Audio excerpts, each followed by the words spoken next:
Here is something to think about when it comes to persuasion and sales.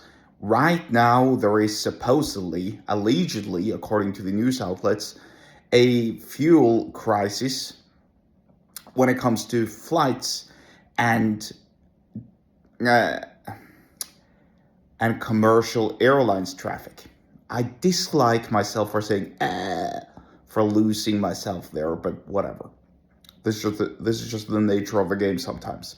My point is, with this alleged, supposedly airline fuel crisis, i.e., Europe has only 6 weeks left of jet fuel or commercial airlines fuel, whatever, according to some prognosis, you'd think that people would be discouraged from traveling. But no.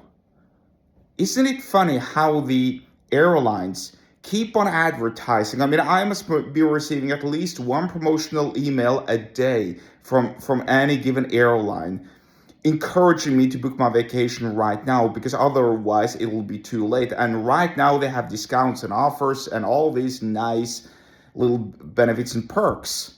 And so that makes you think, really, if there is indeed a shortage brewing, if there is less fuel for the airlines on the horizon, why in the world are they encouraging passengers to book their tickets and wanting to drive sales up if they know that they have to park their jets? Why? I mean, could it be that this crisis is a little bit overblown? And could it be that these are just a prognosis? And could it also be that somebody is profiting from this? I think the latter. I don't have that evidence for this, obviously, so this is just speculation on my part. But from a persuasion perspective, it is very, very interesting. I mean, why would you be advertising for something when you can't sell it? If I'm out of stock of any sort of product, let's say that I'm selling chocolate, and I know that I'm hitting a chocolate shortage, because in 1 week I'm going to be out of chocolate bars, unless I get new fresh deliveries from my manufacturer or whatever. And let's say that there is no delivery this week. So it means that by next Friday or in 1 week, I'll be out of stock. Am I going to advertise and say, hey, next week we're running a campaign for chocolate, buy 2, get 3, or some such? No, of course not. I'm going to be honest and I'm going to tell people that, look, if you want my chocolate, now's the time to buy it, because we're out of stock. We're running out of stock, and we don't know when we're getting more chocolate. So buy now before it's too late. Otherwise, we're going to have to, throw away the chocolate. There is something that doesn't really add up here. But from a persuasion perspective, it is really interesting to watch, especially also with respect to sales, how these businesses are constantly talking about how they're advertising and promoting for their flights and for their trips.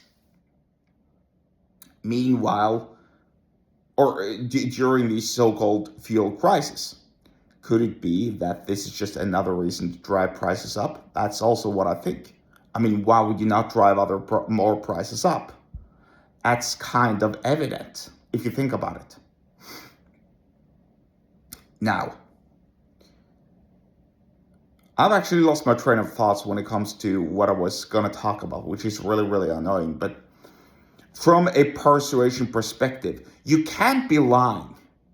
If there is one thing you can't be doing, it's to lie. Now, just think about it.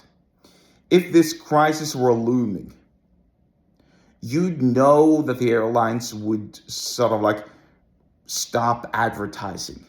Think about it. When it was COVID, during COVID, did you see any advertising for travels? I didn't. I mean, sure enough, the airlines were flying, but at reduced capacity because of less demand, because of the COVID and because of the lockdowns. But you didn't see these excessive campaigns, which means, and this is really my point, when there is a campaign, there is always a product or a service to be delivered, which is the point that I wanted to make here. So when these airlines are making these campaigns, you know that there are flights available, and you know that there's quite likely going to be fuel available for any sort of flights. Think about it. If you want to learn more about persuasion and sales, get subscribed to my email list. The link to do so is in the description wherever you're watching and or listening to this, and I'll see you there.